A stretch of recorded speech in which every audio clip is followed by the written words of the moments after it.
With flu season at its peak, doctors and medical specialists are advising residents to get their vaccinations. Although January and February are flu season's peak, infectious disease specialist Julie Varughese of Norwalk Medical Group says the flu season can continue on as late as May. Vaccination is, I would say, the number one way to help prevent the flu.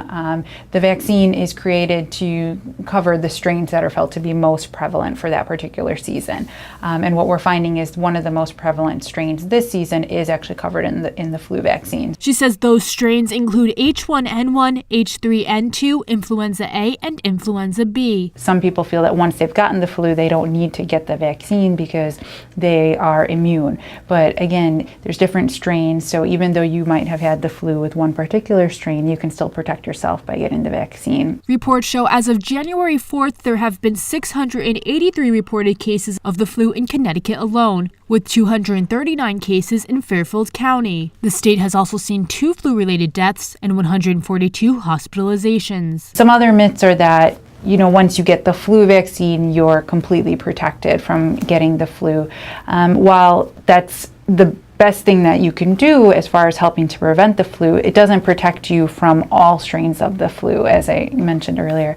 And so if there is a different strain that someone is infected with, even if they got the vaccine, they can still become ill from the flu. Varughese also says another myth is that the vaccination causes the flu. Vaccines enable antibodies to develop in the body which protect against infection with the viruses contained in the vaccine. The injectable flu vaccine is an inactive virus vaccine. So technically it should not be making anyone sick.